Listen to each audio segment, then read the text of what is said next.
Ini tadi pertanyaan ini tebal, sudah diseleksi. Kalau dipeturutkan itu sampai menyambung ke kajian subuh kita. Saking habisnya kertas di Tanjung Gusta, sampai karton pun dipakai orang. Itulah. Kalau sesudah berwudu, kalau udah berwudu, boleh tak dilap? Boleh tak dilap air wudu? Melap air wudu hukumnya makruh, kata Imam Nawawi, meninggal tahun 676, dalam kitabnya Al-Majmu' Syarah Muhazzab. Melap, mengusap air wudu pakai anduk hukumnya makruh. Tapi kalau kedinginan boleh. Di Maroko kalau bulan Januari 0 derajat kedinginan, di asrama tak ada pemanas air, mau dimasak pakai gas mahal, berwudulah pakai air dingin macam kulkas. Habis berwudu langsung dilap. Tapi di tempat kita tropis 30, 35, 32, 33 derajat, kenapa dilap? Biarkan sampai kering. Mau dilapnya juga tidak sampai batal, hanya sekedar makruh saja. Harta yang boleh dihibahkan itu berapa dari harta yang kita punya? Hebat orang Tanjung Gusta ini. Nampaknya semua mau dikasihkannya ini. Waktu Nabi sedang membebaskan kota Makkah, ada sahabat Nabi itu yang sakit, dijenguk Nabi. Anaknya cuma satu, perempuan. Laki anak perempuannya ini menantunya kaya pula. Kata dia, semua hartaku mau ku kasih untuk Islam. Kata Nabi, tak boleh. Kenapa tak boleh? Karena kalau semua hartanya dia kasih ahli warisnya, nanti tak dapat. Kalau kau tak mau semua, ambil setengah, 50%. Kata Nabi, tak boleh. Kalau begitu sepertiga diterima. Jadi kalau mau mengasih harta, kasih sepertiga. Yang 6, kalau 1 miliar 333 juta, yang 666 juta dibagikan ke ahli waris. Karena udah ada niat kalau dia mati nanti ahli waris tak dapat. Ada seorang laki-laki tak punya anak, hidup sebatang kara. Bagaimana saya memberikan doa kepada kedua orang tua saya, sedangkan orang tua saya sudah meninggal dan tidak Islam? Ya Allah, kedua orang tuaku itu hamba-Mu, Kau yang menciptakannya, kuserahkan dia kepada Engkau ya Allah. Begitu bunyi doanya. Tak boleh kita katakan, ya Allah ampunkanlah kedua orang tuaku. Kenapa tak boleh? Karena Ibrahim pernah mencoba dan Allah marah. Maka istighfaru Ibrahim li abihi, istighfar Ibrahim untuk bapaknya, illa am mau'idatin wa'adaha iyyah. Dia pernah berjanji, sa'astaghfirulaka rabbi innaku kana bi hafiya. Nanti ku mintakan ampunan untuk engkau ayah. Lalu kemudian ketika mati dimintakannya, Allah marah. Karena waktu hidupnya melawan Allah Subhanahu wa taala. Lalu kemudian falamma tabayyana lahu annahu aduwwul lillah. Ketika sudah jelas bagi dia bahwa ayahnya itu musuh Allah, tabarra'a minhu, dia pun melepaskan diri. Ya Allah, orang tuaku itu hamba Engkau, ciptaan Engkau, kuserahkan dia kepada Engkau ya Allah. Karena kita tak punya daya, tak punya upaya. La haula wala quwata illa billah. Apakah yang saya berikan doa itu diterima Allah SWT? Begitu bunyi doanya. Kalau selama ini doanya lain-lain, robah kepada yang tadi.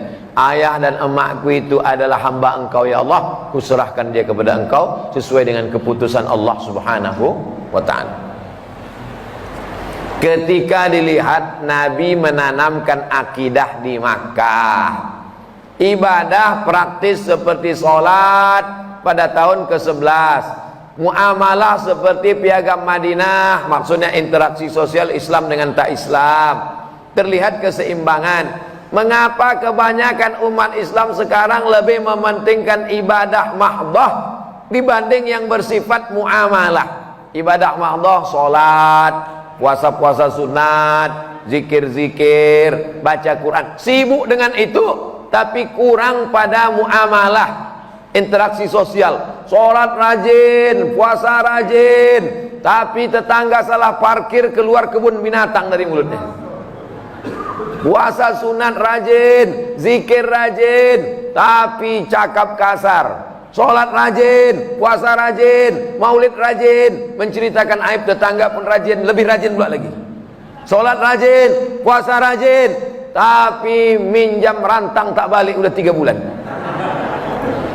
Ini tidak sesuai antara ibadah mahdoh yang murni, pure, original dengan muamalah interaksi sosial. Orang yang bagaimana ini? Orang ini adalah jahil, tak mengerti ajaran Islam. Karena sholatnya banyak, puasanya banyak, hajinya banyak, nanti dia tetap dituntut di padang mahsyar. Inilah yang disebut dengan muflis, bukan mukhlis.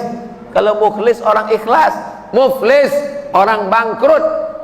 Ya'ti yaumal qiyamah, dia nanti datang menghadap Allah, sholatnya banyak, puasanya banyak, zakatnya banyak, hajinya banyak, tapi ternyata lidahnya kasar mencaci maki si fulan, wa daraba hadza, memukul si fulan, wa safaka dama hadza, menumpahkan darah si fulan, wa qazafa hadza, menuduh si fulan. Datang orang mengambil sholatnya, datang orang mengambil puasanya, datang orang mengambil hajinya. Faniyat hasanatuhu, amal pahalanya sudah habis, sementara orang tetap mengantri menuntut.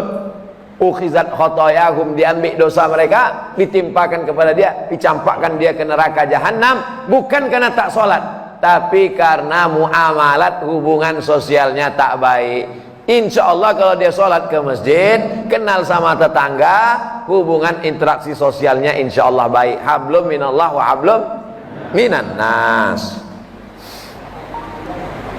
Ini kalau tak dibacakan berdosa. Ini serius nih, diketik, di print. Assalamualaikum Ustaz. Waalaikumsalam warahmatullahi wabarakatuh. Dalam menjalani aktivitas kehidupan sehari-hari di lingkungan kami, hampir tak terlepas dari pinjaman pada rentenir. Jangan bilang rentenir, rentenir terlalu keren, lintah darat. Semua yang di air kalau naik dia ke darat bahaya. Di antaranya lintah darat dan buaya mengaku. Bahkan untuk membeli dan memiliki sesuatu pun kami sering menggunakan jasa kredit. Bagaimana hukumnya nih Pak Ustadz? Karena kalau itu tidak kami lakukan, sulit kami untuk jualan. Untuk ini nampaknya bukan bertanya tapi menawar.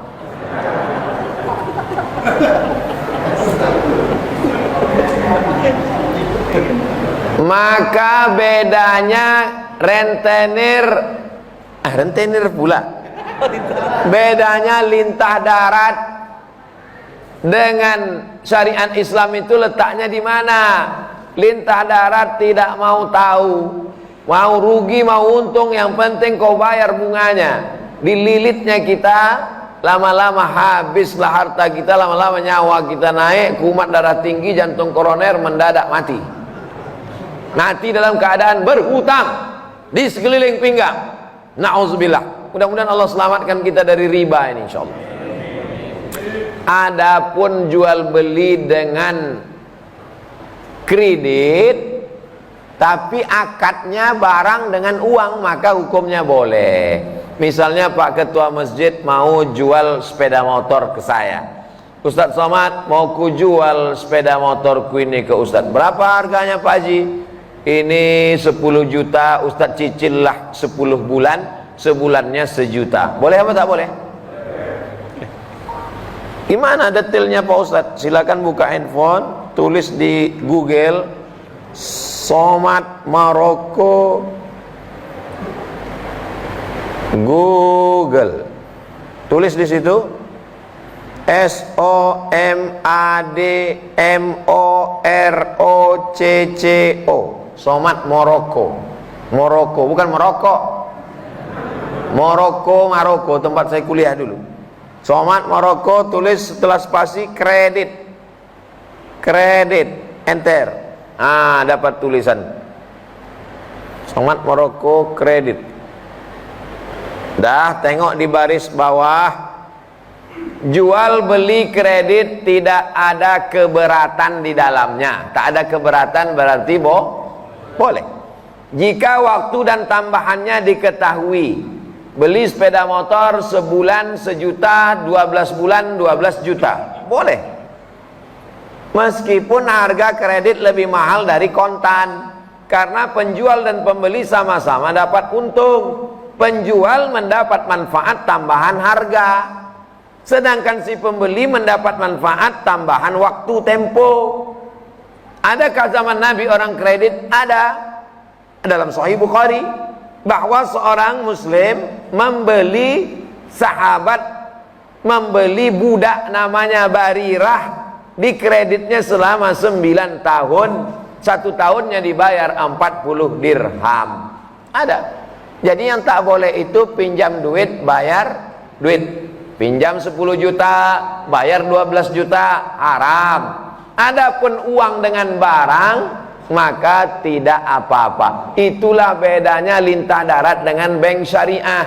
Di bank syariah akadnya adalah saya mau beli mobil, duit tak ada, maka saya datang ke bank, lalu bank kemudian membelikan mobil itu. Apakah akadnya itu dengan cara dia beli mobil lalu dia jual mobil, akadnya mobil dengan uang, atau dibeli taukil, atau akadnya kafalah.